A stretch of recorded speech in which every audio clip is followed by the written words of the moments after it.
Abraham Lincoln. Louisiana Purchase, that's a name.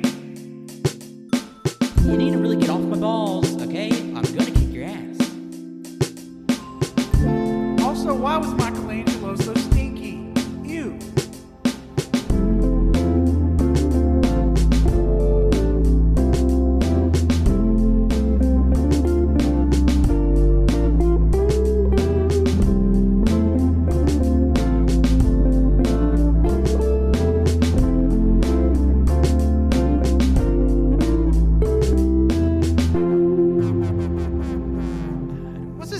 Culture.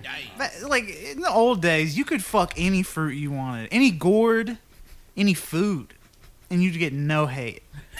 Fuck these snowflakes. Because everybody knows PC stands for a pumpkin copulation. But welcome to a brand new episode of All You Can Hear podcast, everyone. Oh, man. Just because it's spooky season does not mean you can go fuck your fruits and vegetables. Don't do that.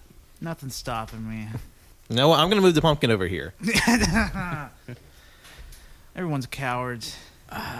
No one can hide the pumpkin except me, and I'm going to turn him away so he doesn't feel uncomfortable by all these derelicts and disregards in this room. Introduce yourselves already. My name's Colt. Did I bring the wrong energy today? Because everybody's like low energy. No, you brought the right energy. The vibes are off. The vibes are weird. I can't vibe. I gotta chill. Because like I woke up like 11 a.m. We had to be not 11, 10, and we had to be here at 12:30. Yeah. And I played a few multiplayer games, and that like woke me up, I guess. And I woke up and I was happy to be awake. I watched Werewolf by night, and I was happy to be awake. I'm just happy to be here. because I went to bed early. I woke up early, and I was like, "Oh, this is great! I have enough time to do stuff." So I was able to watch a little thingy, and then But now it's like it's hitting me. I guess I don't know. Anyway, I'm Wenzel by night, And I'm JoJo by night. And I'm Werewolf by Pat. what about day? What are y'all at day? We'll get to it. Okay. I mean, we had to go through night to get today. All right. Yeah, I'm a brown bitch during the day. Okay.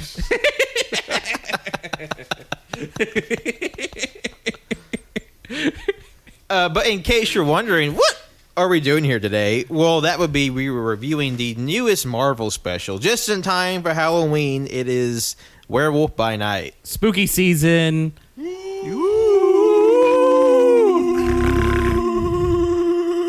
Yes. That was a weird truck sound. It's a haunted truck.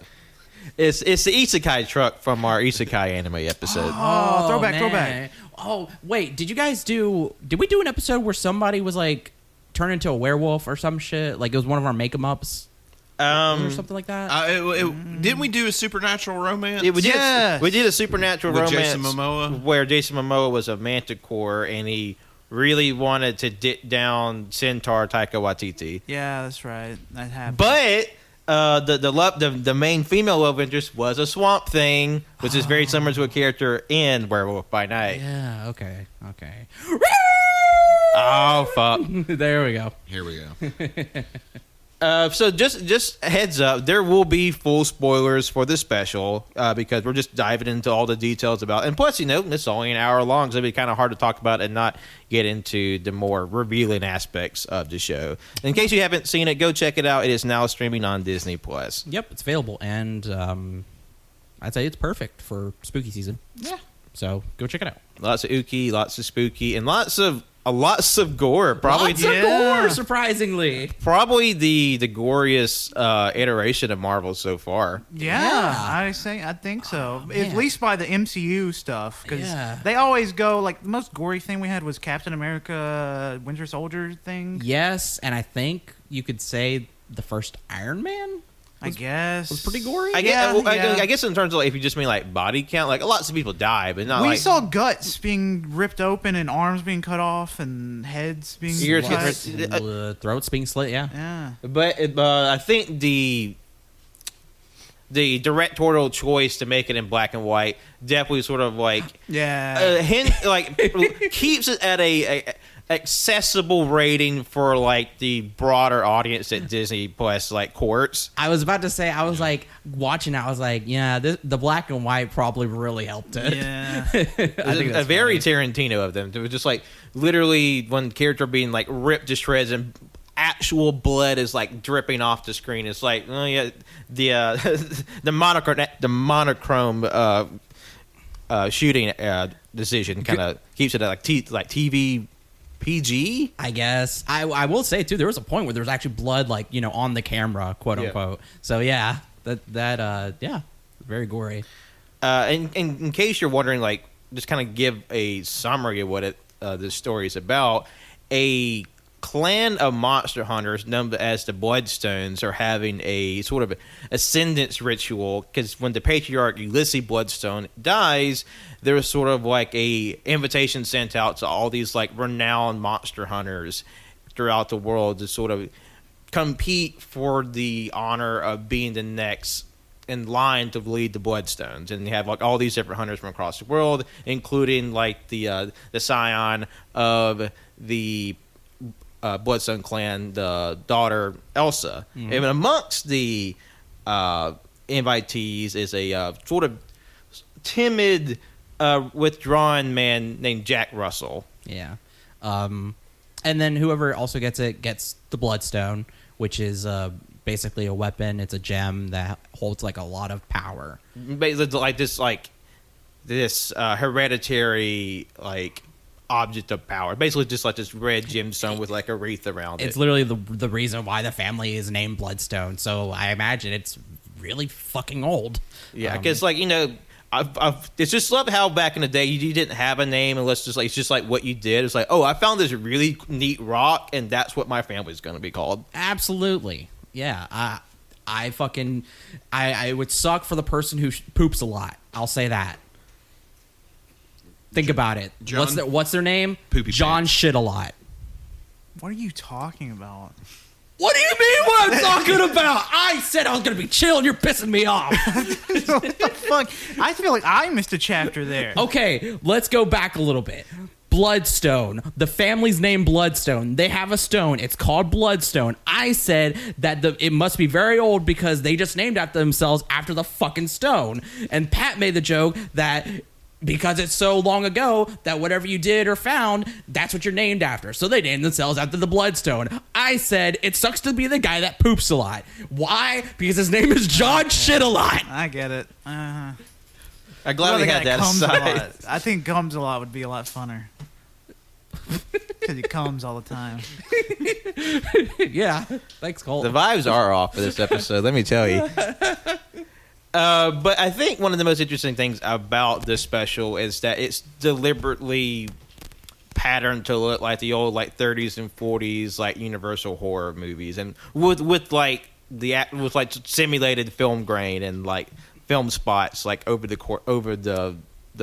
show, and they really do a lot to kind of in a modern way to sort of emulate that with like, you know, the special effects like the bright lights, heavy shadows, even design of like the titular Werewolf by Night really looks like the Universal Yeah, like the old Wolfman. Wolfman. Absolutely.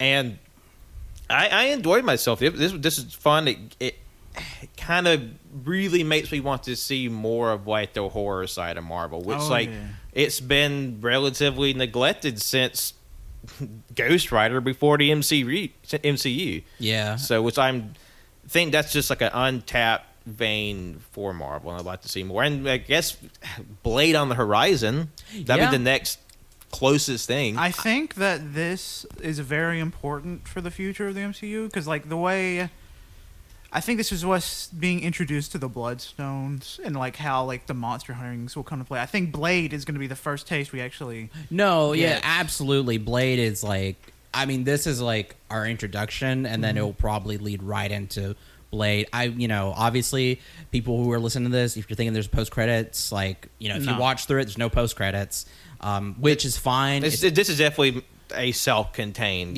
story, and it's a special presentation, so like, and it's literally a special in itself, so you don't need to add anything else.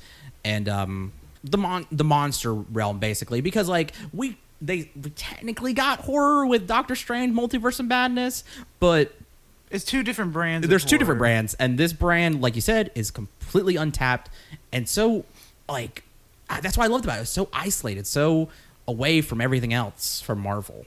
And they sort of touched on like a more separated part of Marvel with Moon Knight, and I think it's interesting that like Moon Knight and Doctor Strange, like those characters are sort of like the like bridges into the more horror thing, because like both Doctor Strange and Moon Knight have been like part of the Midnight Suns, which is like this collection of like horror themed characters from that side of Marvel. Yeah. And like Werewolf by Night is like chosen from like this list of characters from like Marvel sort of resurgence into horror in the 70s, because like a lot of comics that were popular back in the day were like horror comics, and you have like Ulysses Bloodstone's like reanimated animatronic corpse, like in like a almost like crypt keeper like capacity, because like he literally makes like a little pun at the end. It's like, I'll be rotting for you. Sorry, graveyard humor. Like that's kind of disturbing. Yeah, I thought that was like a little dark for But MCU, but I loved it. I loved it. It was Yeah. fucking good. Absolutely. Let's see. One big thing I noticed that was different from the comics is that Elsa Bloodstone's character in this special, in the comics, she's like very abrasive and like very forward as a character, and this version of Elsa is definitely like more withdrawn and like reluctant. Like obviously she's a very capable character as you see across the special, but like she's definitely is a much more approachable and amiable character than her in the comics, where it's like she's a bitch, honestly. I mean, and not so many words, because like I think that's sort of like this character that's passed along through the Bloodstone line. It's like it's very like might makes right. It's like we are this group of individuals that are bred to hunt monsters from the day we're born, and like you see just like how a lot of them just like carried that, what's the word, like that ego with them. Yeah. And you sort of got a hint with the stepmother, Yeah. how like she's sort of the orchestrator of this entire plot to like sort of to keep the Bloodstone line going through like this contest of like champions, so to speak. Yeah. And how like she's disappointed in her stepdaughter for not being sort of the warrior that her father was. Which like what is like? Did they say what happened to the mother? I just assumed that she died. That's the only assumption I can guess. And like I'm not as well versed of like how that's different in the comics, but like it still tracks like her father in the special and the father in the comic. They're both like very difficult characters, like very like abrasive, harsh men. Yeah. And you can see why Elsa left the family for years, because like, you know, it's just like it's all about hunting and killing and like just like exerting yourself above all others. Yeah. This is kind of like why she seems so reluctant to participate in this. And it's like, yeah, I'm gonna get the Bloodstone so none of y'all have it, because I can't trust any of you fuckers with it. Yeah, absolutely. I'm trying to think of where to go, because like I feel like for the most part you probably have the most knowledge about like all of this pretty much. So I would say just like what are some just general feelings and things that you like from the special? Like we can start with anybody. I really liked the action scenes, and I thought it was really fun. I thought the Jack Russell character, I thought he was really fun. I really want more of him. I really want more of him. Yeah. Because just the fun little relationship that he had with Ted was it's so nice. As soon as he got grabbed from the bush, he's like, "Oh, boy!" Yeah, he was like, hey, like, oh, it was so good. I loved it. He just seemed like a charming, fun dude. I liked him. And then I liked Elsa a lot in this version.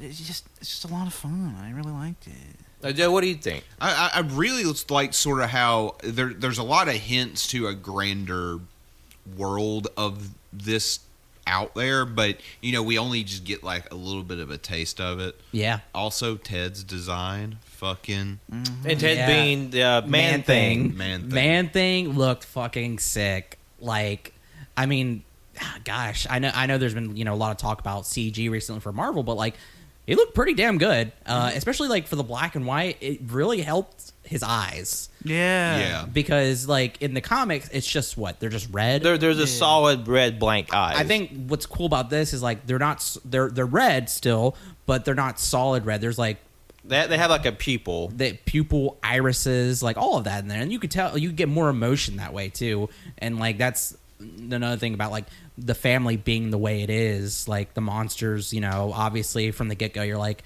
at least this family fucking sucks, and all these monster hunters fucking suck because monsters aren't all bad. Like like the assertion that all monsters are beasts, and it's up to like that more highly evolved like humans to like exterminate them. Yeah. And like obviously I'm sure like as you know there are like actual evil monsters, but like you can't just paint with such a wide brush like that. And Theodore or Man-Thing is sort of like an example of that. And to an extent, Jack Russell when he is like forced to become the werewolf. Yeah, which is like interesting because when he becomes werewolf, he's not really much in control of himself as he would be as Jack Russell. But Man-Thing is very much like sentient, aware, A cool dude. conscious. Yeah, I completely. really like the end scene with him. He's like, "Where'd he go?"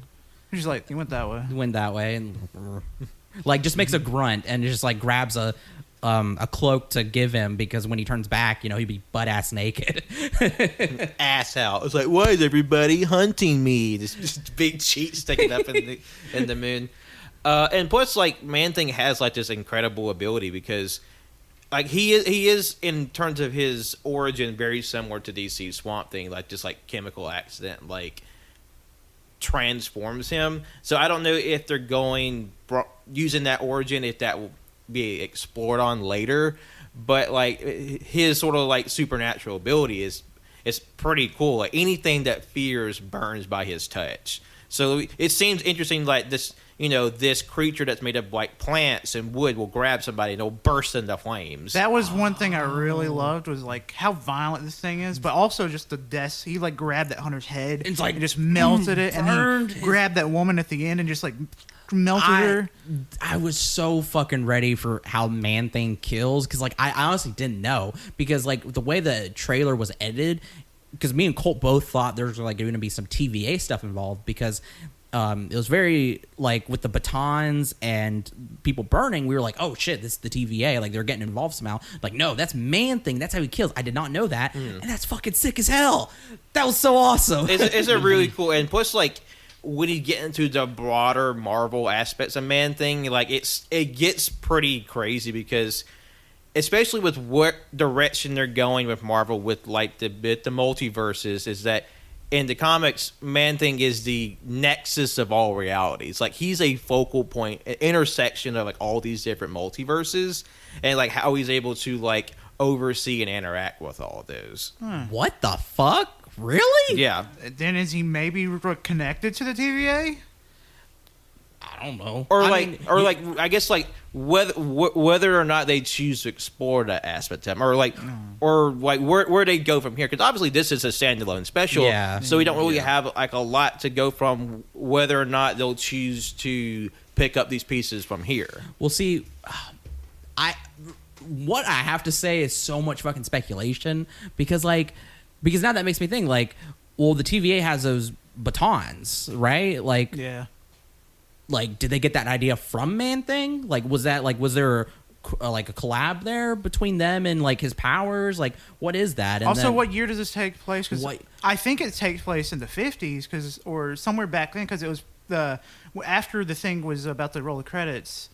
There was a record player playing some old timey music. Well, if you notice, when Elsa and Jack are in the family mausoleum, you can see on the tombs like a death date was like 1988.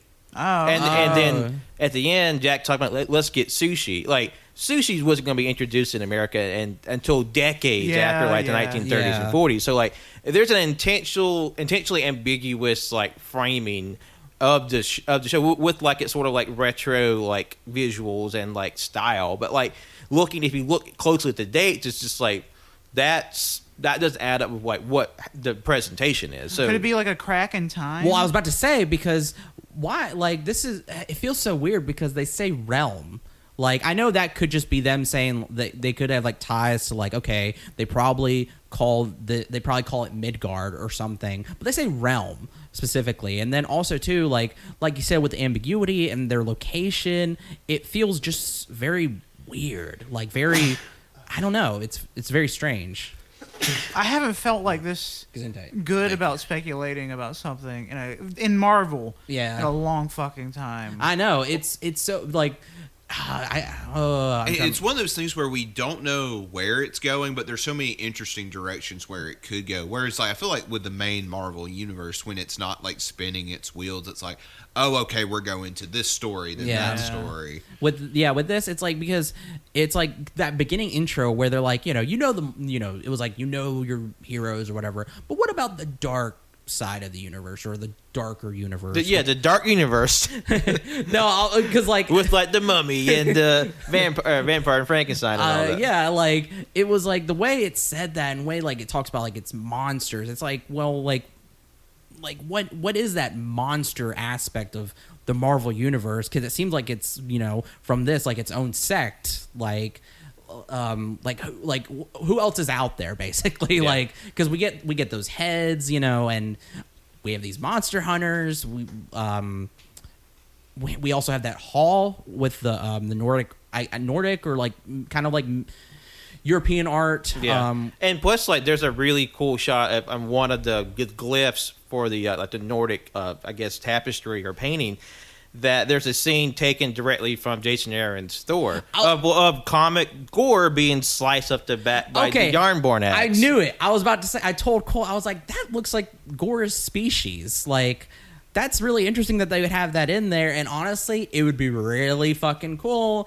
Maybe if multiverse, there's the gore from the comics. They and that's the main timeline. And like the movie we got for Love and Thunder, that's just like some different timeline. It's not canon, and Taika Waititi gets fired from it. Yeah, I thought that was interesting. Yeah, absolutely. I really like how, like, even though like a lot of the other hunters, we don't get a lot of them, I feel like they're really well defined to where, I don't know, they really like, even though we saw like a tiny bit of them, we still saw a lot. So there's a lot of visual character to them. Yeah, especially the fucking tall one with the white, all white, looks like a vampire. To me, like that sort of like tall woman or character with like the furred like accoutrements on their wardrobe kind of reminded me of Kraven the Hunter. I mean, like, obviously, I don't know if that's like a purposeful like visual connection, but to me, just like that sort of like very like stoic and like fierce like disposition with that costume makes me think of that. And like, I don't know if like technically they can use Kraven the Hunter because of that falls into Spider-Man, and that's like a Sony thing. So if nothing else, that has like at least like a visual third line. That bitch is dead, though.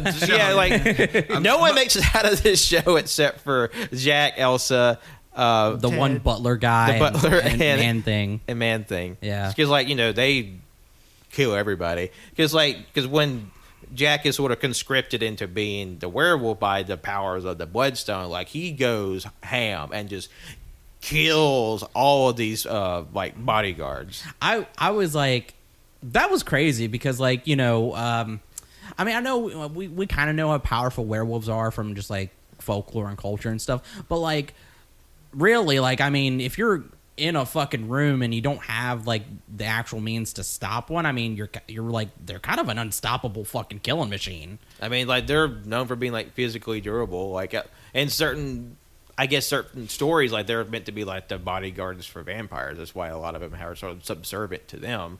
I did not know that. I mean, of course, there's no like set in stone like lore for every single thing, but like that's an aspect of werewolf like stories that has been like brought up in the past. Which I did think it was interesting. Whenever Jack Russell appears, he has like a face paint on, and he says it's to pay tribute to his ancestors. Mm-hmm. Do you know anything about that? Like, well, I know in the comics, like, Jack Russell is like, he's a white man, and Gael Bernal is Mexican. So when he has like these sort of like white thin paintings around his eyes, maybe think like Dia de los Muertos in kind of a way. Yeah. But I and how he relates to the old character from the comics, like I'm not sure like how much has changed or how much is like, oh, this is like just as a character with the name, because he's not even given the last name, but he still has the name of Jack. Yeah. It's just like, it's just kind of like a old Marvel humor. Like this guy turns into a wolf and his name is Jack Russell. Yeah. Dog. Yeah. Yeah. Keep up, Colt. Come on. I was there. Yeah, oh man, I like it was a fun time, and I do want to go back to like Jack and Ted's interaction whenever they're having that conversation, like and basically like, I mean, he also considers Man-Thing family, which I thought was kind of fun. Like I really like that. Like just like I love that. Like I know I said before, but like how monsters, like they're like. I mean, I know monsters is like, monsters are something imaginary and there's something not real, but something like an evil force or whatever. But like in this, and how we use it and stuff, it's like, not all monsters are bad. And then with this situation, it's like, they're just dudes. They're just dudes chilling. And then at the very end, they're like, you want sushi? I can get you sushi. It's what I owe. Like, that was fucking good. Like, just guys being dudes. Like, just imagine Man-Thing, like, chopsticks and all, eating fucking sushi. Like, and then there you go. Like, you monsters commit evil. It's like, Man-Thing's eating sushi. Like, what evil here? He seems like a chill dude. He's not killing anybody. Like, I doubt he's even eating anybody. I mean, I kind of like, does he have a mouth? You just see like these long, like trunk, like, tentacles. So just like, I guess it's there. Which I will say too, even after the black and white filters taken off, dude still look fucking good. I liked his eyes a lot in color. Yeah, I thought they looked Like very cool. like piercing red eyes, and they have like the nod to the Wizard of Oz when like Over the Rainbow starts playing. Yes, it transitions from black and white to color. The only thing up to that point being in color is the gemstone itself. Yeah. It was a fucking fun little thing. It was. I want Marvel to do more of that. Like, just like little one-off, self-contained stories that may like tie in, maybe like tangentially, but like I just sort of like how standalone it is. Like this felt more horror than like Multiverse of Madness. Yeah, because like I feel like that kind of felt like a more like broad aspect of horror, but this felt like very directed because it's emulating those old classic horror films. And I think interesting that the director is known for like scoring superhero movies up to this point, and he's like, I thought he did pretty well as a director. He did really well, and also too, the score for this was really good. Yeah. Makes sense because you have a man who's accustomed to working music being a part of the production. Yeah. I would say if I have any criticisms about it, is that I know some people might think it was a little slow up front, and how it's like more quiet and more like just physical driven in terms of like they're exploring this labyrinth. I can see that argument. For me personally, I think some of the weaknesses is as much as I like the direction to make it like an old horror movie, I think because it was clearly filmed in color and made black and white in post kind of hurts it because like the old movies, they had no choice but to film in black and white. So like there's a greater contrast, you sort of invisibility, and I think some of the things get lost in like because it's made in color and changed to monochrome after. So like certain things aren't super clear, and then part of that is by design because they're trying to keep this show as accessible as possible despite the high level of violence. So it being intentionally hard to see, especially when like the really gory stuff are happening, it's like I can see that's the trade-off. But I would like to see if they're able to pull more straight from like an old filming technique. Yeah. If that makes sense. I'd love to see that first like hunting lodge room in color because I feel like there's a lot of detail in that room that like you just don't see. Honestly, like the whole like the maze was really interesting. Like that's why I'm like really kind of like it. I know I keep saying self-contained and realm because it feels like that. It feels like even with the forest surrounding it, it feels so like distant, far off. Like it's somewhere but not here. exactly, you know? Yeah, like y'all were saying, it's like this weird, like almost fracture in time sort of thing. If like feels separate and displaced too. Yeah. Because like whether or not this is like some like pocket aspect of the Marvel universe, or just a far flung like territory in the Marvel world somewhere, it's still I do like this how mercurial it all feels. Like how like this is very accessible and fun, and like has a different flavor from a lot of other Marvel stuff recently. Which that's fine. I appreciate sort of like breaking up what we've seen so far. Like this being a good representation of them doing something different. Yeah. I'm sorry I broke away from what you said before, but yeah, I could see how that could probably mess with some people. And, it is what it is. But I would still love them to do more, like, wacky stuff. Because, like, this definitely, well, it's not, like, full camp, but it definitely sort of, its humor kind of comes a little bit more from, like, like an older style of, like, comedy. Which is sort of funny because it makes me think, like, it's not a direct comparison just because, like, it's something similar. Like, how Rob Zombie's Monsters came out recently. How this is like an old timey type of horror that's been like brought back. Obviously, these are two vastly different things. Just sort of in general, how these are two things that occupy a similar spot in the horror right now. Yeah, like a revitalization of an older theme. Yeah. So yeah. What's everybody's rating? I gave it 4 stars. I really enjoyed my time with it.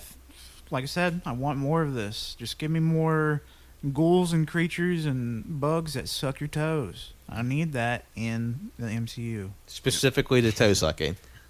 I know I've been pretty quiet, but I mean, I don't really have much to add. Like, I just really enjoyed this. I think I'm with Colt. Like, I'm sitting at like a 4. Like, I could see like watching this, like, not every Halloween, like, every few years or so. Pretty easy to throw on. Absolutely, yeah. I mean, I feel like, we've already said a lot, and like, there's much here, but at the same time, it's like, and it's also under an hour. Yeah, it's only 55 minutes. I mean, and 15 minutes of that are ending credits. Yeah. So like, so it's not long at all. Like, it's so weird because it's a special presentation. It's not a show, but it's still very much a movie. It's just not like full. It's not feature. It's not feature length. So, or actually, I think it technically is because I think it has to be 45 minutes. It has to be like over 30 or 40 minutes. I can't remember. I'm gonna look this up. Yeah, look it up. I give it 4.5. I really enjoyed it. It's probably my 3rd favorite Marvel thing because it was just wacky. I like it. I really enjoyed it. Yeah. For me, like right now, baseline no lower than a 3.5. I could be pushed to 4, but it's still a lot of fun. I really hope that we get to see more from the monster and horror side of Marvel. It's like for someone like me who's like I've recently become like because I become more involved with horror and like. That sort of leaded into me exploring the horror aspects of like stuff I haven't really done before. Like I've been a Marvel Comics fan for years and like only recently like started dipping my toes into that stuff. Like it started with like Ghost Rider and now I'm sort of like filtering out through there because I would love to see stuff from like the Midnight Suns, which technically there's a new Midnight Suns miniseries out right now and there's that game that's coming out soon too. So like hopefully this kind of will snowball and just have like let Marvel know that people are interested in this aspect of Marvel. It's not just Marvel getting into horror. I feel like horror as a genre is like branching out to more and more people. I see more and more people like that are actually accepting horror now because I guess people are just realizing it's not all slashers, not all killers.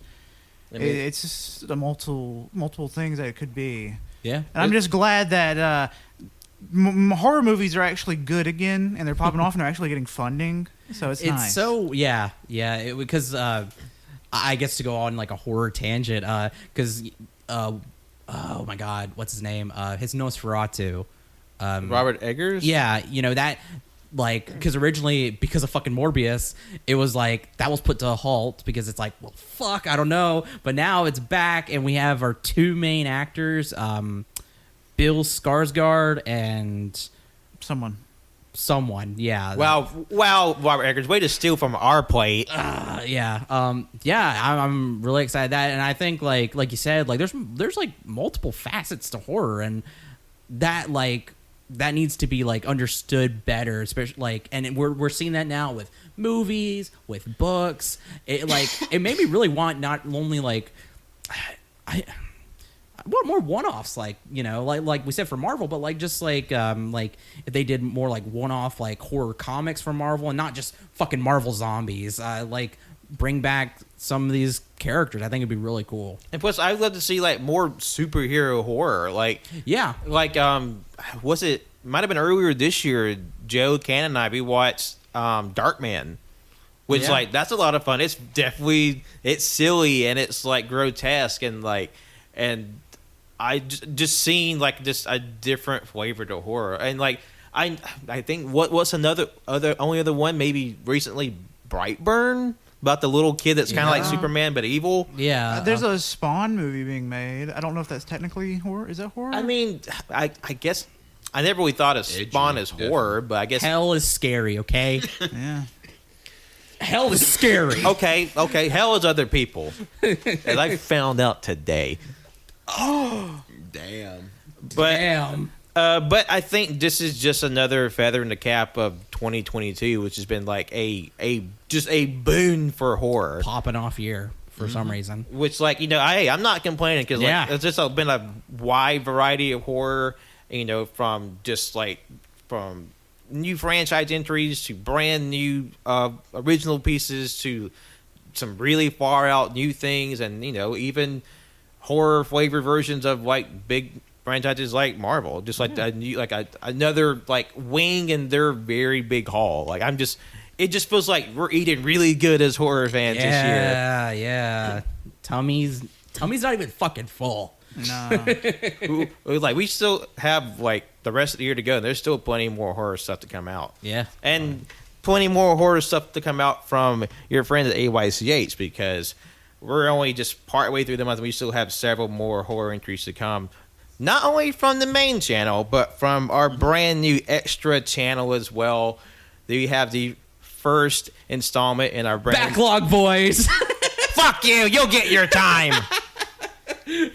Like I was saying, we have the first entry in the AYCH extra channel. That's Cinema Grimoire. It's an exploration of classic goth films. So if you're interested in gothic horror, 90s horror, new metal soundtracks, vampires, we cast a big umbrella over there between myself, Joe, and AYCH newcomer Ash. That will be more so on a monthly basis, but we still have more coming from Cinema Grimoire and from Backlog Boys, and even more shows on the secondary channel. No, and I already did another podcast. Goth Girls. Can I get in? Yeah! But you gotta wear your hair like this. Okay. Wenzel has his hair swooped forward. I'm so lonely. Well, yeah. Did y'all want to talk about Backlog Boys before we left? Fuck. Gamers. We love to play games. It's going to be me, Wenzel, Tanner, and we're going to be releasing episodes every Wednesday. Not every Wednesday. Every like 2 weeks or some shit like that. Yeah, something like that. Twice every month or some shit. I don't know. Yeah, guaranteed episode in the middle of the month and at the end of the month. Yeah. But the middle of the month is going to be fun, like what we've been up to, game news, stuff like that. End of the month, that's the big juice. Yeah, the week this episode comes out, we're gonna have an episode come out this Wednesday, and that'll be episode 0. It'll be like kind of like an introduction, but also too we're gonna like for those like middle of the month episodes, it'll be us talking about like what we played, any news, any of that stuff. We'll be going over, and then like you said, the episode at the end of the month will be us talking about an actual game. We'll explain that on our actual episode. Yeah. But yeah, so very excited for that. I'm very excited. I do want to listen to your guys' new podcasts wherever we're recording this. It just released, so I'm really interested in that. Yeah, we're talking about stuff that's happening right now and what will be happening in the future. Yeah, let's talk about the stuff that happened in the past. Boop. Be butt. That's it, Backlog Boys. Follow us on Twitter. Backlog follow Boys. us on Twitter. We'll have links to all the new shows and all the pertinent socials in the description of today's episode. So, as we wrap up today, please be so kind as to go follow us wherever podcasts are found. Listen to us at SoundCloud, Apple Podcasts, Google Podcasts, SoundCloud, and on all those. Be sure to like, rate, review, subscribe. Follow us. It helps us out, puts us in front of you listeners, and you always appreciate you when you do it. Hit up our socials, Twitter, Instagram, and Letterboxd at AllYouCanHear, AYCH Podcast. And lastly, you can follow me, Patrick, Twitter, Instagram, Letterboxd. John lost his name. My name Colt. Follow me on Twitter at ColtD00. And can anybody tell me where I can find a pumpkin? That's all. I'm keeping the pumpkin over here and away from greedy hands. Tisk, tisk. Tisk, tisk. My name is Joe. You can follow me on Twitter at JONIOBO24 and John Ensign12 on Letterboxd. Thank you for listening. I'm Winslow. You can follow me on Twitter at WinslowWilkie. You can follow my art Instagram at Word of Winsy. Go to my Big Cartel, wordofwinsy.bigcartel.com. Go to my Bookstagram, Winslow Banters. Talk about books on there. Go to my link tree. I have all the links for everything in my bio for all of this stuff. Go follow Backlog Boys at Backlog Boys Pod. That's boys with a Z. Because we're cool. We're cool. Yeah. Gen Z. And this is a short episode, but thank you so much for listening. And go check out Werewolf by Night. That's right. Amen. All right. Thank you all for listening. Take care, and we'll be talking to you very soon. Bye-bye. Woof, woof.